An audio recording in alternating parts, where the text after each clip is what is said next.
దాదాపు కొడంగల్ ప్రాంతంతో కూడా సాయి చంద్కు ఒక ప్రత్యేకమైన అనుబంధం ఉంది.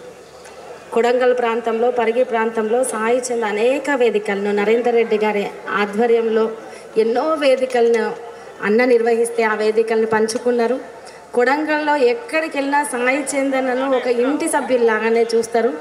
కాబట్టి సాయి చంద్తో ఉన్న అనుబంధాన్ని పంచుకోవాల్సిందిగా నరేందర్ రెడ్డి అని కోరుతున్నాను.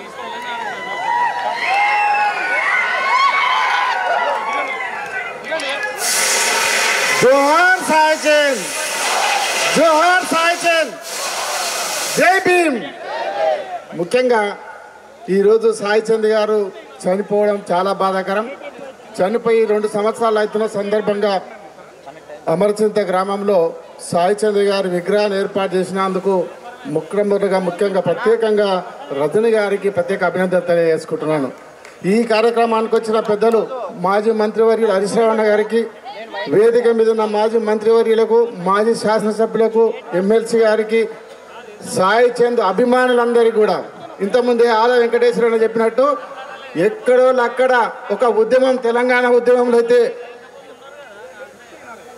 తెలంగాణ ఉద్యమంలో సభలు పెడితే ఎట్లా వచ్చిర్రో సాయి చంద్ అనే అభిమానులు ఎక్కడో అక్కడ వాట్సాప్లో చూసుకొని ఇంత పెద్ద ఎత్తున తరలి వచ్చిన ప్రతి ఒక్కరికి పేరు పేరున ధన్యవాదాలు తెలియజేసుకుంటున్నాను. ముఖ్యంగా సాయి చంద్ గారికి నాకు కొడంగల్ నుంచి ఎప్పుడైతే మొట్టమొదటి సభ కొడంగల్లో హరీష్ రావు అన్న గారితో కొడంగల్లో సభ పెడితే అక్కడ ఒక పాట తయారు చేసి అప్పటికప్పుడే ఒక గంట లోపల పాట తయారు చేసి ఆ పాట వాడినాకనే కొడంగల్ రూపురేఖలు మారిపోయినాయని చెప్పి అందరూ తెలియజేసుకుంటున్నాను. రేవంత్ రెడ్డి పతనం ఆ పాటతోనే మొదలైంది కొడంగల్ అని చెప్పి తెలియజేసుకుంటున్నాను.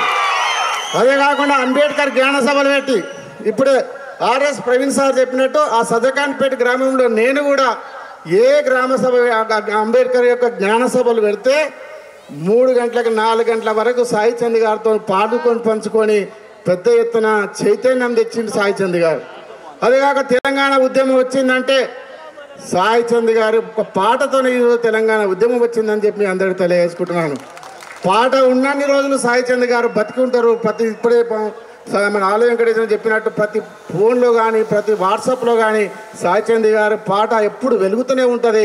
కాబట్టి వాళ్ళందరి కుటుంబానికి బీఆర్ఎస్ పార్టీ కానీ హరీష్ రావు అన్న గారు మేమందరం కూడా కుటుంబానికి ఎల్లప్పుడూ అండగా ఉంటామని చెప్పి తెలియజేసుకుంటూ ఈ అవకాశం ఇచ్చిన పెద్దలకు ధన్యవాదాలు తీసుకుంటున్నాను. జై Bhim. Thank you so much అన్న.